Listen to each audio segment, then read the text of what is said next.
Hello, and welcome to another episode of Daily Reflections. Pastor Sean coming to you from my front porch here in Sonorville at the Belcher Ranch. How you like that? The Belcher Ranch. Sometimes I play the theme from Dallas. Those of you who remember Dallas. Bum, bum, bum, bum, bum, bum, bum, bum, bum, bum, bum, bum, bum, bum. Some of you are singing along with me right now. You remember that. A big ranch out there in Texas. J.R. Ewing and all of his family and all of their chaotic lifestyle and everything. It makes me feel like the place is a whole lot bigger. So here we are today doing daily reflections and going over a couple of things with you. Let me first say thank you very much for those of you who came to church this weekend and were in the sanctuary with us on Sunday. Thank you so much for coming out and being a part of that. We had about 50%, maybe about 40 to 50% of our congregation was there. And so we had Tim's parents. Tim Warren's parents were with us, and we were excited to see them again. They are wonderful, wonderful people, and we always love it when they're in the house with us. And so they were able to be with us this weekend, and some other folks as well. And then, of course, some of you stayed away, and let me say thank you to you. Thank you for those of you who stayed at home for another week or 2 weeks. Thank you so much for using the wisdom and not getting out and running the risk of catching something because you are in that more vulnerable stage. And so thank you so much for using the wisdom, and thank you for those of you who were with us. Let me give you a little update, and it's going to tie into what I have to say today.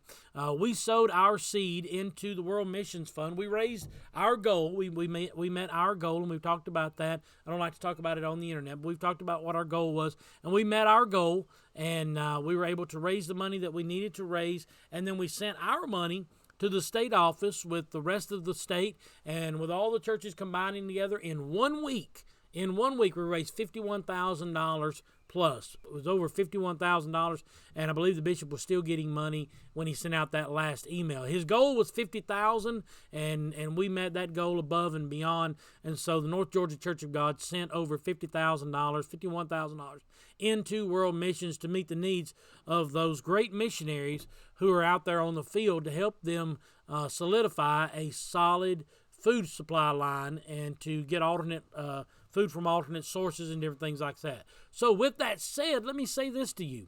The Bible says that the farmer is the first partaker of the fruit, and we understand that. But here's the thing that I want to show you. The farmer is also the first sower of the seed. He's the first guy to sow into his own ministry. I remember when my friend Philip Henderson was getting ready to go into the mission field. It's been several years now, and he was getting ready to go to the mission field in Israel. He was going to go there, and he was going to be a school teacher with the Coomer group, Ken Coomer, and that whole group out of Adairsville Church of God. They were headed over to the Middle East, and they were going to teach in a school over there. Ken Coomer Jr., Ken Coomer the third, I don't know. KC is what I've always called him. But they were on their way to the Middle East, and they were going to teach in schools. They had a school set up over there, and they were going to do that and minister to the Muslim children and teach them by using the Word of God and by teaching them English and different things like that. It was a great mission work.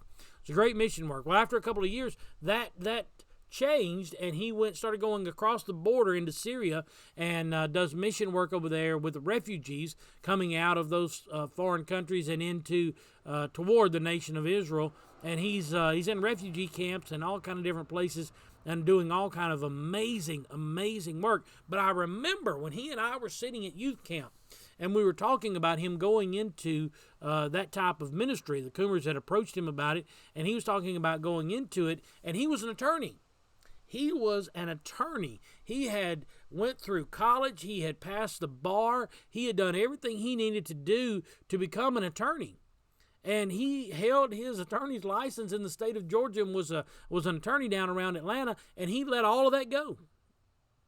He put all of that to the side to do the work of the kingdom. And he was the first one to sow into his own ministry and put money into his own ministry to watch and see what God would do. The farmer is not only the first partaker of the fruit, but he's also the first sower of the seed. He puts the first seeds in the ground. He sows into his own ministry so that other people will follow suit. When Philip sowed into his ministry, it wasn't very long until churches started sowing into his ministry and sponsoring him as a missionary. We're one of those churches. When we were at New Life sponsored him. Cave Springs sponsored him. And then when we came here to Irwin Hill, we sponsored him here as well. And we continue to help his ministry work. But he had to be the first one. He had to be the first one to sow. So whatever it is that you're doing, if you're making masks for the nurses, be the first one. Buy the first 100 masks to give away. If you are in youth ministry or music ministry or ladies ministries or evangelism, if you're in evangelism, you put the first 20 in and watch what God will do. You be the first sower of the seed and watch what God will do. How do you know, Pastor? I know, because you can't outgive God. Boy, how many times have we heard that? You cannot outgive God. That is so very, very true. How do you know, Pastor? Because we've tried. We've tried to give every year a little bit more. And when we set that goal a little bit higher, we always meet that goal too early in the year, and we try to go on above and beyond, and God blesses us. As fast as we can push it out, God seems to pour blessings back into our lives. It's amazing how quickly God returns those who are faithful in giving, faithful in tithing, faithful in doing everything that God has called you to do. When you give and you put the first seed in the ground, somebody will come right behind you and put more seed in. Why? Because God said, when you give, it shall be given back to you, pressed down, shaken together, and running over will men heap to your bosom. Men will put it in your pockets. Well, that's easy for you to say, Pastor. Well, it's easy for anybody to say. Your tithe is only 10% of your gross income. You know, if you make, and we'll just spitball it here. I'm not very fantastic with math, but I'm not too bad either. Let's say you make $10 an hour. That's $400 a week. Your tithe's $40. That leaves you with $360. Now, I know the federal government's going to get some of it, and your 401k is going to get some of it, but the first 10% off of the gross is God's. It belongs to God, because that's all of your income. I would rather give my money to Jesus than I would to give it to Uncle Sam.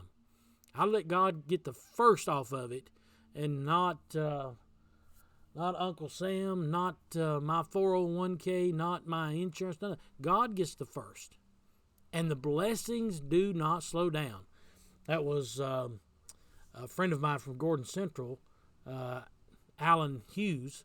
He's a history teacher at Gordon Central. He runs by here every day. He lives out here in the neighborhood. Those of you who are GC fans will know Alan and Renee. They live over here near us, and he comes jogging by. He was the Gordon Central. He's this year's Gordon Central Teacher of the Year. He and Renee are fantastic people and just wonderful, wonderful friends. And I love hanging out with them, talking with them when I'm there at GC.